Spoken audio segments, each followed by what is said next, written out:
여러분 안녕하세요. 배국입니다. 오늘 아주 특별한 분 모셨습니다. 역사를 역사답게, 역사를 가장 역사답게 구부러지고 비틀어진 역사를 바로 세우는 역사 바로 세우기 연구소 소장을 맡고 계신 역사학자 황연필 선생 모셨습니다. 어서 오십시오. 반갑습니다. 겁나게 반갑습니다. 예, 뵙고 싶었어요. 겁나게 사투리 써주셔서 감사합니다. 예, 제가 더 뵙고 싶었습니다. 정말 뵙고 싶었어요. 저희 어머니가 진짜 네. 진정한 팬이시라. 정말요? 제가 팬심을 어머니 대신 이렇게 가지고 나왔습니다.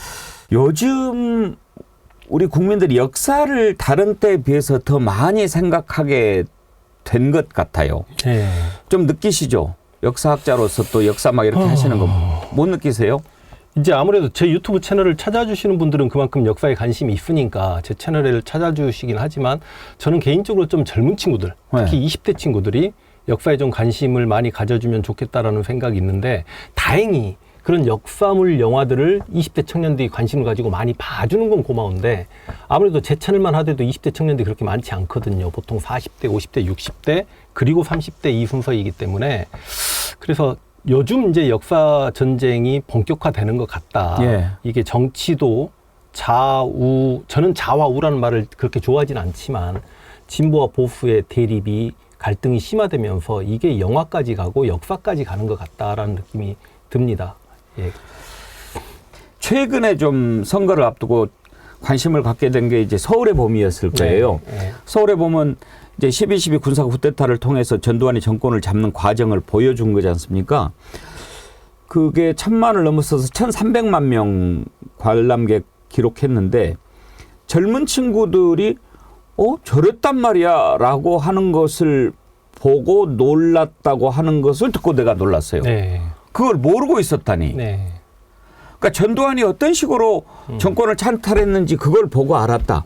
그래서 정말 역사를 주제로 한 영화도 필요하고 그렇구나 이렇게 생각했는데 이제 또 최근에는 건국전쟁 그것도 100만 명이가 넘었다고 그러더라고요. 네. 근데 그 영화 만든 감독이 이름이 뭐더라? 김덕영? 예, 맞습니다. 이 사람이 뭐 노골적으로 나는 뭐 우파를 대신해서 만든 영화다. 뭐 그렇게 얘기를 하더라고요. 예, 예. 사실 오늘 이제 영화 이야기를 해야 되니까 제가 숙제로 건국전쟁도 보고 파묘도 좀 보고 그래야 되는데 건국전쟁은 정말 내가 그 스트레스를 감당할 자신이 없어서 그냥 패스했고 네. 파묘는 어제 부랴부랴 봤어요. 네, 네. 파묘도 벌써 600만 명이 넘었더라고요. 700만 명 넘어선 것 같습니다. 아까 방금 전에는 660만 명으로 나오는데 모르겠어요. 예. 근데 이제 원래 오컬트 영화 제가 조금 무서워서 잘 안 보는데 예. 그걸 이렇게 보면서도 이제 역사에 대해서 우리가 좀 관심을 많이 갖는 계기가 되겠구나 이렇게 네. 많이 보니까 그래서 이런 역사 영화들을 통해서 우리가 또 어떤 것을 좀 배워야 하는 것도 있지만 제대로 역사를 다뤘는가 네. 이거는 얼마나 사실을 제대로 반영을 했는가 이런 것도 좀 알고 봐야 되지 않겠냐. 그래서 오늘은 영화 이야기 하면서 역사를 좀 배워보는 네. 그런 시간으로 네. 꾸며봤으면 좋겠어요. 그 역사가 팩트를 다뤘냐. 그러니까 쉽게 말 잘못했죠. 역사 영화가 팩트에 가깝게 만들어졌냐. 영화는 실은 픽션이 가미될 수 있으니까. 그렇죠. 특히 극영화 같은 경우는 굳이 어떤 역사적 사건을 놓고 그 사건의 주변의 배경들은 어찌 보면 감독이나 시나리오를 쓰는 분의 상상력에 의해서 충분히 만들어질 수 있고 인공적인 인물도 가공된 인물도 새롭게 이렇게 충분히 출연할 수 있는 게 영화이기 때문에 저는 어떤 시대물 영화나 이런 게 꼭 사실에 가까워야 된다는 생각을 가지고 있지는 않습니다. 다만 그 영화가 다큐멘터리 영화가 아닌다는 전제하에서죠. 근데 다큐멘터리 영화는 당연히 사실에 입각한 영화가 만들어져야 돼요. 지금 건국전쟁은 다큐 영화라고 이야기를 그렇죠. 하죠. 건국전쟁은 다큐 영화인데 제가 어지간하면 영화를 보면서 그리고 저는 담배를 끊었던 사람입니다. 이제 우리 옆에 선생님께서 담배를 태우셨는데 영화를 보다가 잠깐 나와서 담배를 태울 수밖에 없을 정도의 거짓말, 감추기, 변명 이게 거의 1분당 하나 정도가 나오는데 제가 느끼기에 일반 시청자들은 저거 이승만에 대해서 어느 정도 알고 있는 사람도 한 10분에 하나, 20분에 하나 정도 보이겠지만 저희는 역사로 먹고 사는 사람이잖아요. 저희 시각에서는 1분당 하나씩 걸려요. 그래서 제가 지금 현재 이승만 영화 건국전쟁에 대해서 반박 영상을 찍고 있지만 아무래도 영상을 찍고 촬영하고 편집하는 시간이 가다 보니까 하루에 하나 이상의 영상을 촬영하기가 어렵거든요.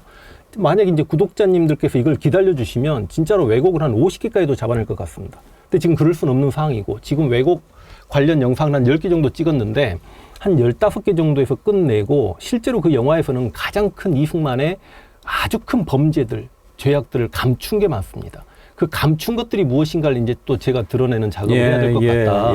그래서 이건 하나의 사명감을 가지고 해야 되겠다. 그리고 나중에 그 건국전쟁 영화 2가 나온다고 하는데 더군다나 이 건국전쟁 영화가 TV상으로도 KBS 같은 경우는 충분히 지금 방송이 가능한 공영방송이니까요. 그리고 나중에 다운로드해서 많은 분들이 보셨을 때 이 영화가 진짜라고 믿어버리는 일반인들이 많을 거라는 거 알기 때문에 저는 제가 이걸 영상으로 남겨놔서 이 영화를 보고 제 채널에 와서 뭐가 옳았고 뭐가 글렀는지 이 영화가 얼마나 거짓말을 했는지 이정표를 꼭 세워야 되기 때문에 지금 이 작업을 하고 있고 그래서 이 작업을 해서 실은 대한민국의 가장 역사 정통 어르신들에게 굉장히 많이 박수받고 있고 제가 은사님들께 여쭤봤습니다. 실제로 그 은사님들 중에는 흥사단 단장님도 계셨기 때문에 이승만 나쁜 사람 맞죠? 교수님 제가 하는 일이 맞죠? 그러니까 나쁜 놈이지 라고 이야기하셔서 더 자신감 갖고 이렇게 하고 있고 그래서 어떤 역사적 인물을 평가할 때 보통 우리가 도마에 올려놓고 해부하는 작업을 한다라고 하잖아요. 어떤 인물도 공이 있을 수 있고 과가 있을 수도 있습니다.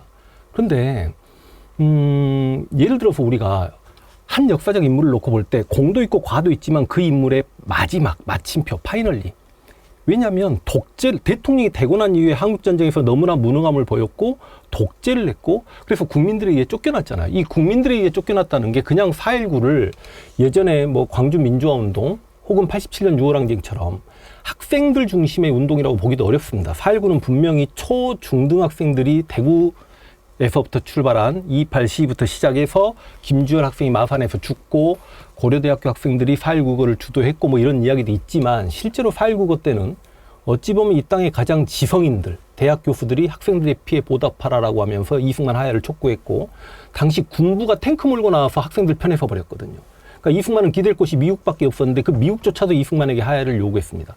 그렇게 해서 쫓겨난 사람인데 그게 4.19 때 첫 번째 쫓겨났다라고 하면 안 되죠. 임시정부 대통령이 있으면서 첫 번째 탄핵을 당한 사람이기 때문에 어찌 보면 우리 역사에서 아니 전 세계 역사에서 짱의 자리에 있으면서 2번 쫓겨난 사람도 이승만이 유일무이할 겁니다. 근데 그런 사람을 역사적 재평가한다? 쉽게 이야기해서 이완용 같은 경우도 분명히 우리가 이완용은 친일파의 대명사고 역사적으로 평가는 끝났습니다. 그러나 이완용이 친일파가 되기 전에는 약간 친미주의자고 칠러주의자였을 때는 독립협회를 이끌기도 했고 독립문 만드는데 그 독립문 현판도 이완용이 있었고요. 그 다음에 고종이 일본이 점령하고 있는 경복궁에 갇혀 있을 때 그 고종을 꺼내가지고 아간 파천시켰던 것도 실은 이완용이거든요. 그런 공이 있으면 그런 공 때문에 이완용을 재평가할 수 없듯이 누가 뭐라고 해도 이승만은 독재자를 뛰어넘어서 우리 역사상 이승만처럼 민간인을 그것도 자국민 민간인을 그렇게 많은 아녀자들을 학살한 사람이 있었냐. 그래서 도저히 추앙할 수 없는 인물인데 그 인물을 재평가한다. 물론 우리가 조선시대 어떤 역사적 인물에 대한 조선시대 내에서는 끝났을 수도 있습니다. 성리학적 가치관에 반하는 사람들.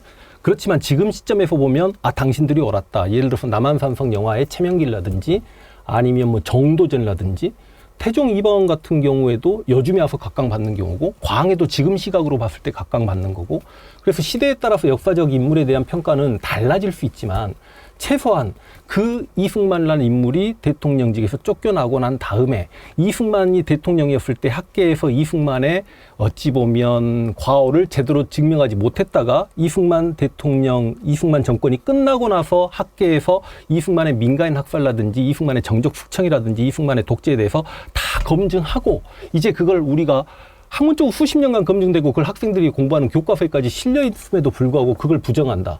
근데 왜 또 그걸 부정할까라고 생각해 보면 제가 역사 강의할 때마다 이 말씀을 자주 드립니다만 기억하는 자들이 사라지면 역사는 왜곡되거든요.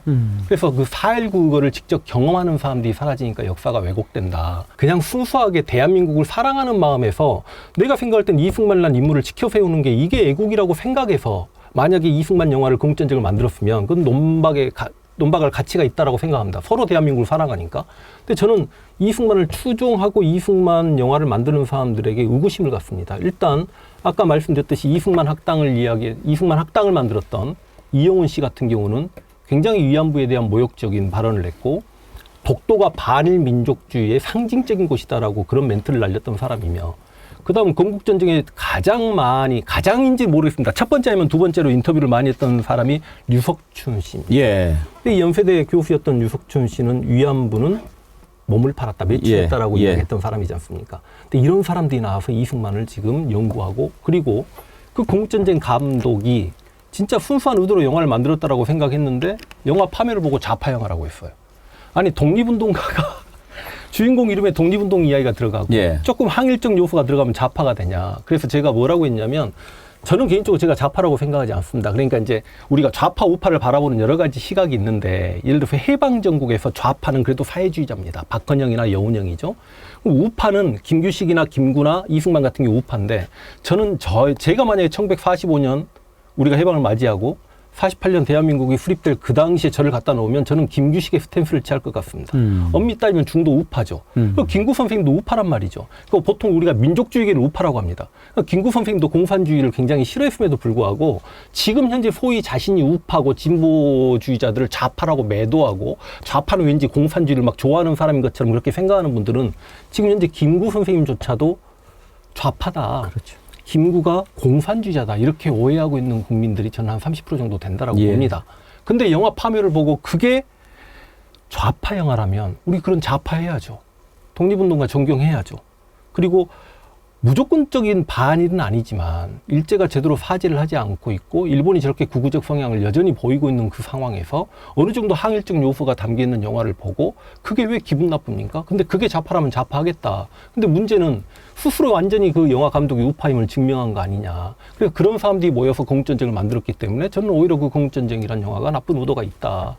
그리고 그 감독한테도 제가 얼마든지 토론회 공론회 장으로 나오자라고 이야기했지만 전혀 나오지도 못하고 있고 아마 나오면 이승만 대통령이 깨를 할딱 벗어야 되기 때문에 아마 공론화하기 힘들겠죠. 자신들끼리만 이게 거짓을 진실인 것처럼 감춰서. 선생님 보시기에 가장 이것 아무리 그래도 이건 아니지 하는 거 몇 가지만 좀 꼽아봐 주시죠. 몇 가지만요? 너무 많아요? 예, 너무 많은데요. 그 실제로 역사 순서대로 영화가 만들어지지 않았습니다. 시간 순서대로 만들어지지 않았고 이리저리 왔다 갔다 하면서 영화를 만들었기 때문에 근데 굳이 따지자면 3.1운동? 제가 알고 있기로 이승만과 3.1운동은 정말 무관합니다.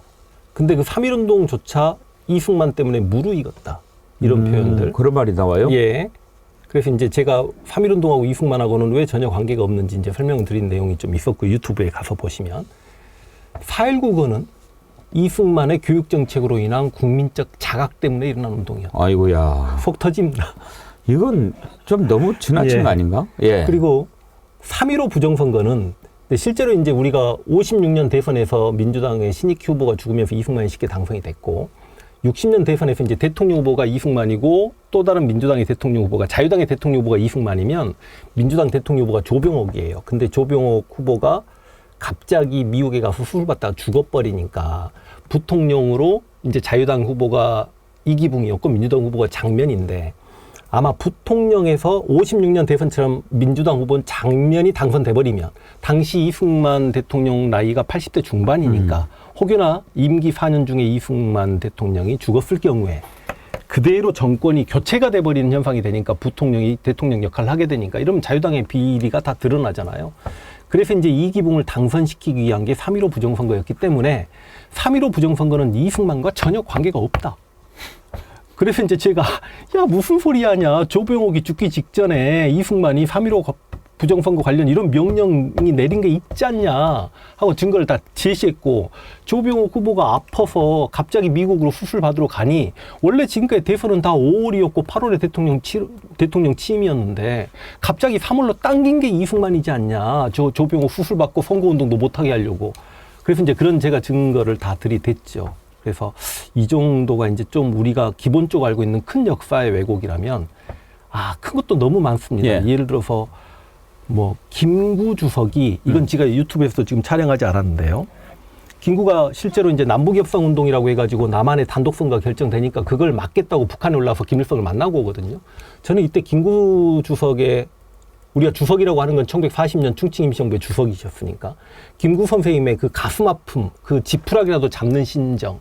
왜냐하면 분단을 막고자. 그래서 자신이 김일성을 만나러 올라가려고 했더니 당시 우익 청년들이 김구마저 비난하고 나서니까 그 김구 선생님께서 3천만 동포에게 울면서 고한다. 3천만 동포에게 읍고함. 나는 38도선을 가로배고 누울지언정 민족의 분단을 막아보겠다. 내일 신의 구찬 안위를 깨하기 위해서 분단을 획책하는 짓거리를 하지 않겠다라고 대놓고 이승만을 디스하고 북한에 올라가거든요. 그래서 이제 김일성을 만났는데 북한에 올라가서 김일성에게 이용당하신 측면도 있어요. 그럼 김구 선생님과 함께 올라갔던 게 김규식입니다. 임시정부에 붙어서. 예. 아니 김구나 김규식 정도 되셨던 분이 자신들이 혹시 북한에 선전당하는데 이용당하지 않을까 김일성의 독재에 대해서 이제 김일성 정권이 들어서는데 그런 우려 없이 올라가실 분들이 아니죠. 그럼에도 불구하고 지푸라기라도 잡는 심정으로 올라갔는데 영화에서 뭐라고 이야기하냐면 김구는 분명히 김일성이 남침할 걸 알고 있었으면서도 이승만의 대한민국 정부 수립을 반대했고 그래서 어찌 보면 이 한반도 전체가 공산화가 되기를 바랬던 인물이다. 이런 식의 너무 말도 안 되는 영화 내용이 있더라고요. 그래서 이런 부분도 좀 있고요. 잠깐만요. 저는 지금 말씀 듣다가 의아한 게 지금 이 영화를 보고 막 울고 뭐 그랬다고 하는 분들이 그럼 연세 드신 분들도 있을 거 아닙니까? 맞습니다. 그분들은 직접 본 분들은 거의 없겠지만 그래도 배우고 알고 그랬을 텐데 아무리 지금 와서 이승만이 좋아졌다고 하더라도 이렇게 비튼 것들은 아니라는 것을 알 수 있지 않나요? 근데 영화 전반적인 분위기상 좀 장엄한 음악이 나오면서 또 이승만이 기독교인이다라는 걸 강조합니다. 영화에서는. 그리고 많은 기독교인들이 또 그 영화를 보시고 그러다 보니까 지금까지 우리가 알고 있는 역사의 가장 큰 근간들이 다 뜯겨져 나가는 기분? 예. 그리고 이제 작은 것들 많습니다. 실제로 이승만은 런승만이 아니다. 영화에서도 스스로 런승만이라고 이야기합니다. 그러니까 한국전쟁 때 도망가지 않았다. 라디오 방송에서 서울 시민들 안전하니 서울에 머물라는 말을 안 했다. 근데 실제로 그건 증거는 없습니다. 실제로 그 라디오 육성 녹음이 남아있지 않기 때문에. 그러나 미국이 도청한 내용들을 통해서 보면 분명히 서울 시민들 피난 가라는 말도 안 했거든요. 그리고 인도교 폭파로 민간인이 죽지 않았다. 그건 참 말이 민간인이 죽었다라고 예. 제가 증거를 또 다 댔고. 예. 그래서 그런 거짓말들이 뭐 예를 들어서 이승만 대통령은 실제로 한국전쟁 때 망명 가려고 하지 않았다. 근데 망명 가려고 했던 기록들이 다 있거든요. 일본에도 있고 당시 주미 대사 기록들을 통해서도 확인할 수 있고. 그러니까 그런 거짓말이 끝이 없죠. 근데 끝이 없는데 저는 더 화가 난 건 이거였습니다. 예를 들어서 감추기 작업이 더 무서운 겁니다. 그러니까 우리가 이승만의 역사적 평가가 끝났다라는 건 실제로 그 영화에서 이승만의 악행을 감춘 부분들 때문에 이승만의 역사적 평가는 끝난 거거든요. 예를 들어서 이승만 다큐 영화인데 임시정부의 임자 소리가 하나도 안 나옵니다. 어허허. 왜냐하면 임시정부의 초대 대통령이었음에도 불구하고 그건 자랑할 만한 이야기잖아요. 예. 근데 임시정부에서 쫓겨났죠. 물론 임시정부에서 탄핵당했지만 임시정부의 초대 대통령이었고 6년간 임시정부 대통령을 했음을 영화에서 충분히 드러낼 수 있음에도 불구하고 저는 이 이승만 영화를 만든 사람들이 왜 임시정부에 대한 이야기 자체를 안 했을까. 이들은 기본적으로 임시정부에 대한 열등의식을 가지고 있습니다. 그러니까 우리 헌법 전문에 임시정부의 법통을 계승한다는 표현이 분명히 있죠. 그런데 친일 매국했던 사람들이 일제강점기에는 임시정부와 적대관계죠. 근데 만약에 현재 우리 대한민국이 임시정부의 법통을 계승한다라면 지금 일제강점기 친했던 사람은 지금 대한민국에서 반역자가 되는 겁니다. 그게 싫거든요. 그래서 임시정부와 단절하고 1948년 8월 15일이 정부 수립이 아니라 임시정부의 법통을 계승한 정부 수립이 아니라 무조건 건국이어야 한다. 그래서 이들이 이승만을 띄우는 이유라고 봅니다. 물론 이승만이 친일파 처벌 실패하면서 자신들을 살려준 것에 대한 고마움도 있겠지만 엄밀히 따지고 보면 이승만은 역대 우리나라 대통령 중에 가장 반일을 강하게 했던 대통령인 것도 사실입니다. 반일을? 예. 아. 그러니까 대통령직에 있으면서 이승만 라인, 예. 그래서 독도가 우리 땅임을 확인하기도 하고 실제로 축구 국가대표팀들이 일본에 건너가서 월드컵 예선전을 치러야 되는데 두 가지 설이 있어요. 예. 아예 일본 땅에 우리 국가대표팀을 보내지 않겠다라고 했던 설이 있어요. 그래서 국가대표들이 사인을 하고 우리가 지면은 절대 뭐 살아서 돌아오지 않겠습니다. 또 일설에 의하면 이승만 대통령이 너희가 일본에 가서 경기하는데 만약에 질 것 같으면 부산 앞바다에 빠져라. 실제로 이승만은 뭐라고 했냐면 나는 내 눈에 흙이 들어갈 때까지 일본과 수교하지 않겠다. 그래서 이승만 대통령 때는 일본과 수교가 없었죠. 그리고 이제 4.19 직후에 5.16 군사 쿠데타 일어나고 바로 박정희 군정에서 한일 수교가 준비됐고 65년 박정희가 대통령 되고 난 다음에 한일 수교가 하게 되죠. 그러면 왜 우리가 이승만 대통령이 반민족 행위자들을 제대로 처벌하지 못해서 그겁니다. 예. 그러니까 무슨 말이냐면 이승만은 공산주의도 싫어하고 일본도 싫어했습니다. 예. 근데 그러면 공산주의자를 더 싫어했을까요? 친일파를 더 싫어했을까요? 여기서는 확연하죠. 왜냐하면 일본을 그렇게 싫어했음에도 불구하고 친일파들은 다 살렸습니다. 근데 공산주의를 싫어했는데요. 공산주의자가 아니었고 공산주의의 자식과 공산주의자의 아버지와 공산주의자 부인까지 다 죽여버린 게 이승만이거든요. 그렇게 보면은 공산주의에 너무 가혹했죠. 우리도 공산주의 사상을 좋아하지는 않잖아요. 예. 그렇지만 그 민간인들의 억울한 죽음을 우리가 용납할 수 없기 때문에 반일은 반일인데 예. 반공이 너무 강했군요. 그렇죠. 누가 뭐라고 해도 저는 이승만은 학살자라고 생각을 합니다. 자신들이 어찌 보면 이 대한민국의 반역자일 수 있지만 이승만을 건국의 아버지로 내세우면서 자신들이 건국의 주역이 되려는 그런 의도에서 이승만을 띄우는 것도 있는데 이 이승만 영화를 보면서 어르신들이 감동을 먹는 건 늙은 이승만이 많이 영상에 등장합니다. 그러면 늙고 힘없는 사람을 보면은 약간 마음이 약해지는 그렇죠. 부분이 짠해지죠. 있죠. 그리고 또 이렇게 쫓겨나는 모습 보이고 그다음에 이승만이 병들어 있는 그런 모습이 보이고 이승만이 죽었을 때 이승만의 장례식에 와서 눈물 짓는 아낙네들의 모습을 보면서 이승만은 퇴임 이후에도 국민들에게 사랑받는 대통령이었다. 기가 막히죠. 감성적인 왜냐하면 접근을 시도했군요. 그래서 제가 뭐라고 이야기했냐면 아니 대한민국의 보수들이 가장 존경하는 대통령이었던 박정희 전 대통령조차도 저는 이승만을 사람 취급 안 했다. 팩트고 사실이다. 실제로 이승만을 노인네라고 표현하면서 눈이 어두운 독재자 노인네라고 이야기했거든요. 그리고 이승만 때 자유가 사라졌다라는 표현을 실제로 박정희 대통령이 합니다. 그리고 오히려 4.19의 정당성을 박정희 전 대통령도 부여를 합니다. 그럼에도 불구하고 그 장례식에 우는 모습도 너무 기가 막힌 게 만약에 영화에 한동훈 씨도 나오죠. 근데 만약에 진짜 박정희 전 대통령이 이승만의 장례식에 참여해서 그래도 우리나라 대한민국의 초대 대통령이 돌아가신 부분에 대해서 안타까워하는 장면이 있었더라면 박정희 대통령 얼굴이 나왔어야 되잖아요. 안 나오잖아요. 박정희는 이승만의 장례식 족자 국장으로 치러주는 걸 막아버립니다. 그래서 국민장으로 하라고 했더니 창피하다라고 해서 가족장으로 갔던 거거든요. 우리 아무리 전현직 대통령이 사이가 좋지 않아도 노무현 대통령 장례식에 이명박 대통령 참석했고요. 김대중 대통령 장례식에 전두환 참석합니다. 근데 당시 대통령이라고 하면 이승만과 박정희 사이에는 윤보선 대통령이 있었지만 당시는 장면 내각이고 윤보선은 어찌 보면 조금 권력 있는 대통령이라고 말하기는 어려우니까 외교권 정도만 갖고 있는 대통령이었기 때문에 그럼 대통령은 이승만하고 박정희 뿐이었는데 그 이승만이 죽었을 때 장례식조차 참석하지 않은 박정희에 대해서 그리고 실제로 이제 조사를 써주거든요. 근데 간혹가다 주변에는 조사 내용이 야 박정희 전 대통령께서 이렇게 이승만을 존경하셨어라고 생각할 수 있지만 그 조사 내용조차도 박정희가 나는 쓰기 싫으니까 알아서 당신들이 써 해서 다른 사람이 썼던 조사 내용이거든요. 그러니까 그런 부분은 이제 감추죠. 근데 또 화가 나는 건 뭐냐면 누가 뭐라고 하더라도 이승만의 악행 중에 가장 비판받아야 되는 거는 민가인 학살입니다. 근데 제가 민가인 학살에 대해서 대놓고 그냥 까버렸습니다. 실제로 이승만을 싫어하는 사람들은 이승만이 민간인을 100만 명까지 죽였다라고 이야기하는 사람도 있습니다. 근데 우리가 대충 보더라도 뭐 여수 순천 사건 때 몇천 명, 4.3 항쟁 때 몇만 명, 보도연맹 사건 관련해서 20만 명, 그리고 예를 들어서 각종 형무소에서 정치사범이라는 이유로 민간인들을 다 죽여버리거든요. 그들은 군인이 아니었습니다. 제가 생각할 때도 수십만 명 죽인 건 사실입니다. 그런데 이승만 영화를 만들면서 4.3과 여수 순천 사건을 빼놓고 가기는 어려웠나 봐요. 4.3하고 여수 순천 사건 관련해서 이야기하는데 그 4.3 항쟁 때 군인, 공무원, 경찰이 1000명 죽었다는 건 숫자로 명확하게 나옵니다. 근데 민간인 학살자는 단 한 명도 이야기하지 않습니다. 숫자를 이야기하지 않아요. 그러니까 이런 게 저는 전부 왜곡이라는 거죠. 근데 큰 감추기가 뭐냐면 아까 이제 임시정부부터 이야기가 나왔습니다만 임시정부에서 쫓겨난 이야기. 쫓겨나기 직전에 위임 통치청원서라고 해가지고요. 쉽게 이야기하면 우리가 일본의 식민 통치 당하기 싫으니까 국제연맹, 당시 유엔이 만들어지기 전에 1차 세계대전 이전에 직후에 국제연맹이 만들어지는데 국제연맹이 우리를 식민 통치했으면 좋겠다. 이게 외교 독립론의 한계가 드러난 거거든요. 이승만의. 당시 그것 때문에 단재 신채호가 야, 이완용은 있는 나라를 팔더니 이승만은 없는 나라까지 파냐. 이건 정확히 역사적 사실이고 팩트입니다.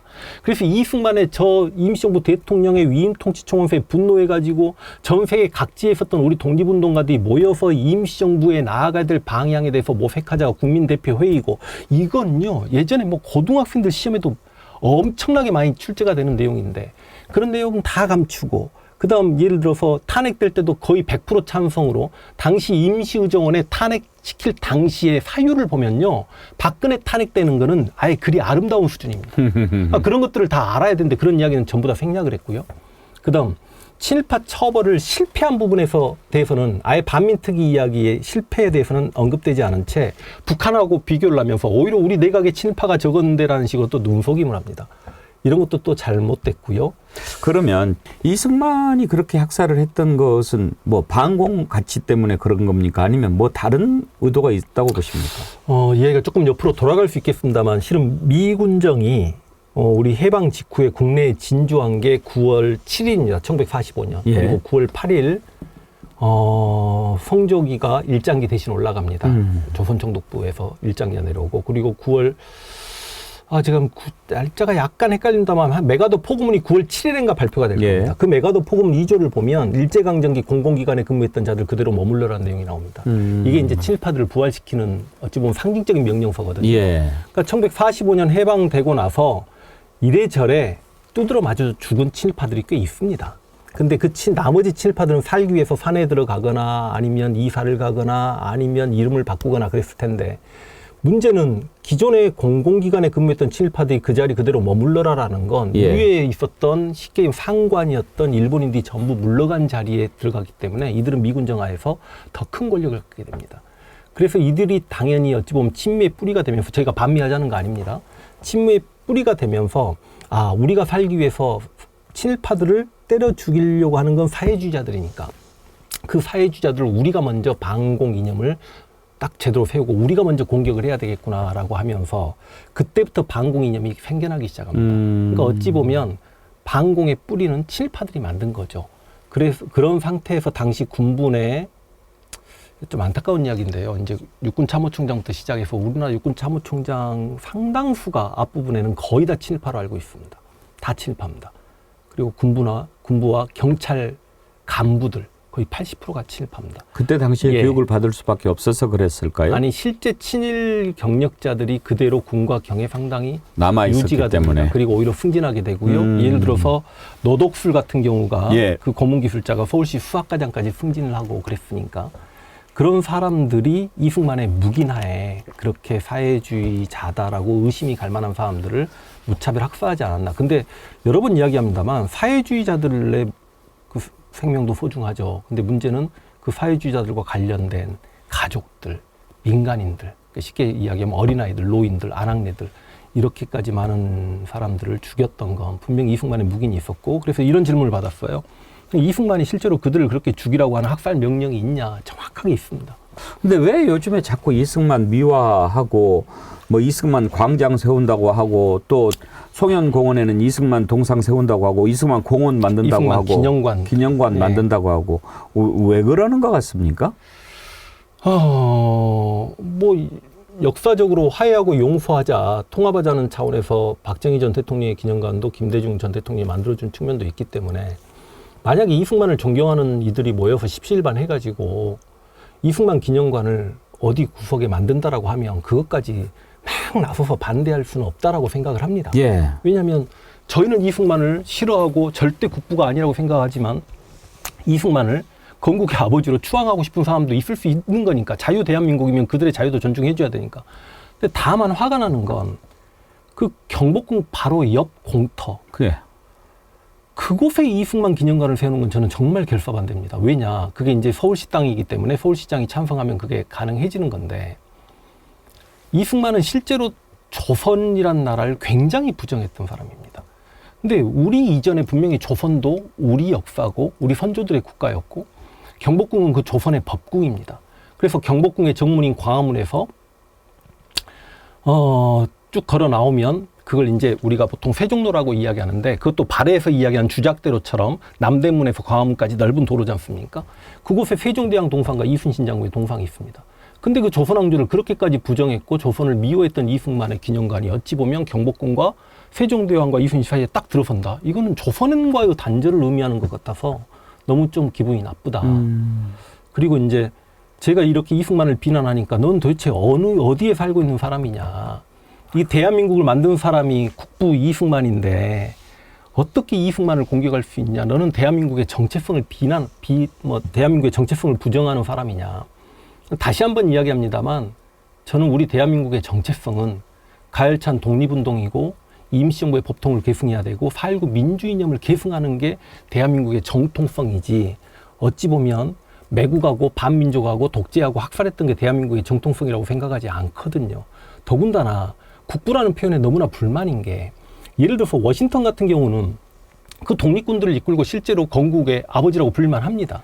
예를 들어서 프랑스의 드골 같은 경우는 파리 망명정부를 이끌고 어찌 보면 프랑스 공화국을 세웠으니까 아니 아버지라고 불릴 수 있죠. 근데 저는 이승만은 외교 독립을 아주 편하게 했던 사람이고 실제로 이승만 때문에 우리가 독립된 것도 아니고 저는 우리의 가열찬 독립운동 때문에 우리가 1945년 8월 15일에 해방됐음을 누누이 이야기하는 사람이고 그래서 저는 절대 이승만 때문에 독립되었다라고 보지 않는데 그리고 1945년에 48년 사이에 실은 남북한 통일정부가 들어설 수 있음에도 불구하고 기어이 분단주의자들 김일성과 이승만에 의해서 분단이 됐고 우리가 전쟁을 했기 때문에 얼마나 많은 민족 상잔이었습니까? 그래서 그 이승만과 김일성은 비난의 대상인지 그들을 어떻게 국부라고 하냐. 그래서 저는 그냥 초대 대통령이었고 이승만 정권이었다. 그 이승만 정권을 비난한다고 해서 그게 반대한민국이면 문재인 정권 비난해도 반대한민국이고 윤석열 정권 비난해도 반대한민국과 똑같은 거죠. 근데 이들은 그 이승만을 대한민국과 동일시시키려고 한다. 그건 정말 잘못됐다.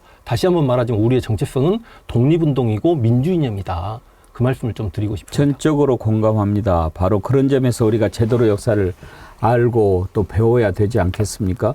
건국전쟁이라고 하는 못된 영화가 우리 국민들을 좀 의식을 흐리게 하지 않을까 그런 걱정이 좀 되는군요. 영화 얘기 나온 김에 파묘를 이 친구 이름이 뭐야? 맨날 김덕영 감독이 좌파 영화라고 그렇게 표현을 했대요. 네. 파묘 제가 어제 봤는데 뭐 우리 국토의 맥을 끊기 위해서 뭐 이렇게 이제 철침을 박았다. 너무 뭐 길게 영화하면 이제 스포일러가 되니까. 근데 그런 것을 소재로 한 오컬트 영화인데 그걸 가지고 뭐 좌파다 이렇게까지 그러면 철침을 박았다는 게 팩트가 아니다라고 얘기를 하고 싶은 건가 보죠. 김덕영 감독은. 그 실제로 쇠말뚝이 있었다 없었다는 건 워낙 서로 양쪽 입장이 다르니까. 예, 이건 팩트가 어떻게 됩니까? 그것도 왜냐면 제가 발견하지 않는 이상 그리고 실제로 그 쇠말뚝을 발견해서 사진 찍지 않는 이상 몇 개의 쇠말뚝이 나왔는데 이건 일제강점기에 토지조사 사업하는 과정에서 뭐 썼던 거다라고 해버리니까 저로서도 정확히 결론을 내리기 어렵지만 이거 한 가지는 확실하게 말씀드릴 수 있습니다. 우리 이상으로 일본은 풍수를 중요시합니다. 이런 걸 우리가 풍수 침략이라고도 이야기하는데 예전에 그 경복궁의 광화문을 헐어내고 예. 경복궁의 긍전전 앞에 조선 청독부 건물이 만들어지잖아요. 예. 근데 그 조선 청독부 건물을 하늘에서 내려다보면 날일자죠. 일본 할 때. 그러니까 어찌 보면 경복궁으로 들어가는 길을 일본이 가로막겠다는 걸 그렇게 아예 드러내면서 충분히 그렇게 그러니까 예, 볼만하죠. 그래서 실제로 만약에 일본이 쇠말뚝을 박았다라고 하면 그게 우리가 찾아낼 수 있는 곳에 박았을까도 우리가 한번 좀 생각을 해봐야 돼서 제가 그거 가지고는 이렇다 저렇다라고 정확하게 말씀드리기는 어렵다. 다만 이제 이 파묘 영화가 저는 감독이 굉장히 시나리오 작업부터 시작해서 고심했던 흔적들이 보인다. 예. 예를 들어서 그 주인공들 이름이 실제로 역사적 인물입니다. 아, 그런가요? 역사적 인물인데 저는 거기서 얼른 듣기에 뭐 원봉아 뭐 예, 그렇게 불러서 이거 윤원봉 김원봉 그 선생을 얘기하는 건가 뭐 이런 생각도 그리고 봉길이도 나옵니다. 봉기라 그러더라고요. 윤봉길. 예. 그러니까 일반인들이 알만한 독립운동가로는 김원봉과 윤봉길 정도인데 예. 실제로 최민식 배우가 주인공이잖아요. 예. 근데 김상덕이라는 인물로 나옵니다. 예. 근데 일반인들 알기 어려운 인물이죠. 이 잘 모르겠는데. 김상덕은 반민특위 위원장이었습니다. 아. 네. 그리고 이제 저는 그 김상덕까지는 끄덕끄덕했다가 그 고영근 역할을 했던 배우 이름이 갑자기 생각이 안 나서 유해진 배우님 너무 죄송합니다. 이 고영근이라는 그 이름을 보고 너무 깜짝 놀랐던 게 혼자 그랬어요. 극장에서 야, 저 이름 보고 나 혼자 깜짝 놀라겠구나. 아. 이 고영근은 누구냐면 민비를 시해했던 이렇게 이야기하면 좀 조심스러울 수 있지만 우리 을미사변이라고 예. 하잖아요. 그 민비 시해를 일본 자객들이 했지만 실제로 그 시체를 시간했다. 겁탈했다라는 네. 이야기도 좀 들렸고 민비가 저 여자다라고 알려준 게 누구냐도 여러 가지 의견이 있지만 하여간 그 앞에는 우범선이라는 네. 당시 중앙군 대대장이 있었습니다. 네. 훈련대 대대장. 근데 이 우범선이 당연히 민비 씨의 앞장서고 일본으로부터 꽤 큰 금액을 받았을 겁니다. 그리고 일본으로 도망가 살았죠. 그 일본까지 쫓아가서 우범선을 죽였던 인물이 고영근이에요. 아. 근데 고영근은 독립운동가라기보다도 당시 개화지식인이었는데 분노감에 그렇게 한 거죠. 그래서 야, 그 고영근 이름을 찾아낸 것도 참 대단하다. 하하. 많이 안 알려졌을 그렇죠, 이름인데. 그렇죠. 그리고 이제 어린 무당이 나오는데 주인공이었던 김고은 김고은 배우가 배우 이화림인가? 예. 근데 실은 이화림이라는 분은 저도 잘 몰라서 저도 좀 찾아본 적이 있었는데 예. 보니까 만주에서 그리고 중국에서 활약하셨고 임시정부의 한인애국단에도 계셨고 3.1운동 또 이렇게 참여하신 독립운동가셨는데 당시 이제 영화에서 이화림 배우 김고은 배우가 그 젊은 어린 무당에게 갑자기 박자해 하는 장면에서 깜짝 놀랐어요. 박자해는 정말 존경에 맞지 않는 독립운동가이자 최고의 역사학자 신채호 선생님의 부인이십니다. 근데 보통 이제 사람들은 그 신채호 선생님과 박자해가 마지막 신채호 선생님이 니순 감옥에서 돌아가셨을 때 그 써놓은 글이나 이런 거 보고 막 박자해 여사의 마음을 생각하고 안타까워하지만 박자해 여사는 남편 신채호와는 별개로 또 독립운동하셨던 분이에요. 예를 들어서 의열단의 나석주가 동양척식 주식회사에 수류탄을 던질 때 여인의 몸으로 길 안내를 하셨던 분이기도 하고 그럼 박자의 여사 이름을 거기에 딱 어린 무당에게 넣은 거 보고 또 깜짝 놀랐고요. 오, 그런 이름들을 네. 우리는 또 그렇게까지 알지 그쵸, 못하고 일반인들이 알기는 예. 좀 어려운 독립. 근데 실제로 독립운동가로 소원받으신 분들뿐만이 아니라 저는 독립운동 하셨던 분들은 수십만 명이라고 생각을 합니다. 그러니까 일제강점기에 보통 이런 세 부류의 인간이 있었다라고 보통 제가 이야기를 하거든요. 역시 알면은 알 만큼 보인다고 네. 하더니 이 파묘를 만든 장재현 감독은 어쩜 나름대로 이런 인식을 좀 의식을 하면서 만들었다고 봐야 되겠군요. 그렇죠. 그러니까 일제강점기에 보통 저항하는 자가 있고 예. 거의 대다수는 방관하는 자들이었을 겁니다. 근데 우리가 독립운동가들이 저항하는 자들이었잖아요. 예. 그리고 매국했던 사람들, 협력하는 자. 그러니까 협력하는 자들의 후손이 지금 만든 영화가 저는 건국전쟁이라고 보고 있고 그래서 이렇게 저항하는 자들이 굉장히 많았음에도 불구하고 아무리 근현대사를 제대로 들여다보고 독립운동사를 들여다봐도 독립운동가 이름을 10%도 알기 어렵습니다. 그렇죠. 1%도 알기 예, 어렵죠. 그게 예. 너무 죄송할 뿐이고 근데 이런 독립운동가 이름을 이렇게 살려내준 그 디테일이 그러네요. 너무나 고마웠다. 그건 좀 제가 파묘를 보게 된 계기도 우리 이제 황영필 선생께서 이렇게 유튜브 한 걸 보니까 자동차 넘버판도 좀 주의 깊게 볼 필요가 있겠더라고요. 근데 보니까 예. 그걸 보고 봤어도 제 눈에 들어온 번호판이 194하고 0815인가? 예. 제가 1945년 8월 15일을 강조한 거였는데 0315도 있었습니다. 0301도 있었습니다. 0302 3.1절. 예. 뭐 이런 번호들도 사실 알고 보니까 보이는 거지. 그렇지 않으면 어떻게 예, 제대로 맞습니다. 보겠습니까? 저도 우리 팀원들이 먼저 보고 우리 조교 선생님이 먼저 보고 자동차 번호판을 유심히 보세요 라고 이야기해서 봤던 거고 저도 영화를 보고 나서 리뷰를 하고 나서도 놓친 부분이 많았어요. 이제 댓글을 통해서 배우는데 예. 댓글 보고 이런 것도 있었구나. 무슨 말이냐면 영화 보셨으니까 예. 마지막에 그 주인공이었던 최민식 배우님의 딸이 독일인과 결혼한 장면이 나오죠. 네. 자기 반성을 했던 독일과는 언제든지 하나가 될 수 있다. 그러나 일본 너희들과는 그렇게 할 수 없다라는 그런 약간 아하. 대단하죠. 그리고 그런 메시지가. 예, 실은 이제 이게 과거 정근대사까지 가가지고 제가 이제 리뷰에서 말씀드렸습니다만 아마 고니시 유키나가 임진란 때 일선발이었던 그 사람이 이제 나중에 일본의 내전 세키가라 전투에서 죽었는데 예. 그 사람과를 이건 너무 스포가 되나요? 뭐 그 정도는 근데 알 수 있을 거기서 것 같아요. 이제 실제로 그게 쇠말뚝이었다고 생각하고 그걸 뽑아내고 난 다음에 최민식 배우가 틱하고 100원짜리를 던집니다. 네. 근데 저는 영화를 보면서도 왜 100원짜리를 던지지 계속해서 저게 직관들의 습성인가?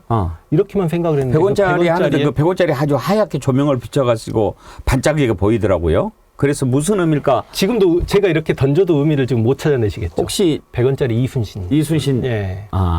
예, 그런 것들이 있었더라고요. 그건 제가 느낌이 좀 있었어요. 반짝하면서 100원짜리를 던지는데 그냥 던지는 것만 보여주지 않고 크로스업하고 조명을 비춰서 하얗게 보이는데 이순신 장군을 보여주기 위해서 한 건 아닌가. 네.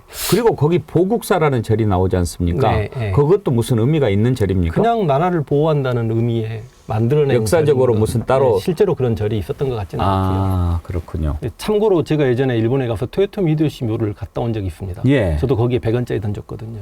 근데 그랬음에도 불구하고 그 100원짜리를 연계시키지 못한 거예요. 저는 그렇게 던졌음에도 불구하고. 끝으로 이토 히로부미가 뭐 인재니 뭐니 해가지고 국민의힘 성일정 의원이 그 말을 했다가 네. 지금 곤욕을 치르고 있거든요. 네. 인재였다라고 하는 그 팩트는 좀 알고 넘어가고 싶은데 맞는 얘기입니까? 뭐 인재 양성을 하고 그랬어요?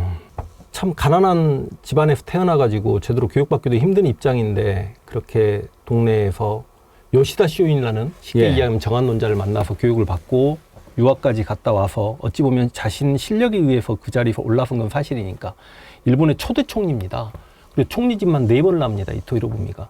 지금 이제 대본에 없는 질문을 하신 거잖아요. 예. 일본의 국회의사당 가도 이토 히로부미 동상이 있고요.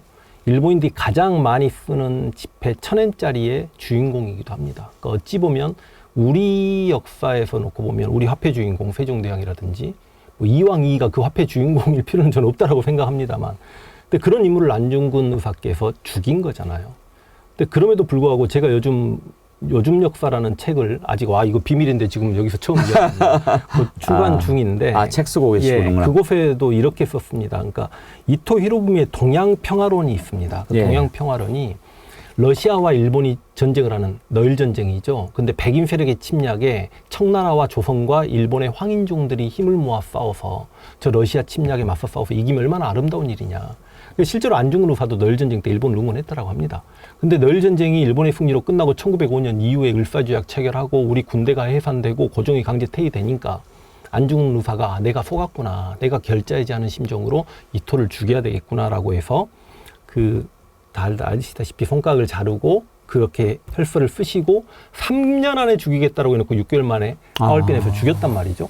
근데 그렇게 죽였으면 그냥 조선에 그냥 피가 끓는 젊은이가 당시 어찌 보면 일본의 대표 정치인 한 명을 죽였다라고 생각할 수 있는데 이 안중근 의사의 의거 자체가 굉장히 치밀합니다.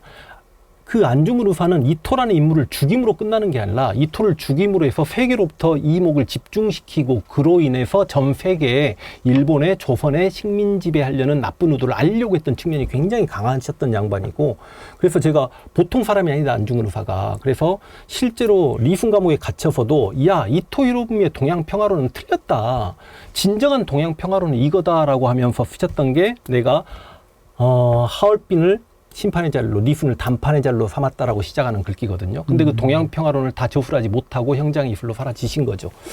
그런데 그 안중근 의사를 일본인들 상당 부분이 존경합니다. 왜냐하면 안중근을 들여다보면 그 의로움, 용기, 정말 고독함. 저는 하얼빈역을 가봤거든요.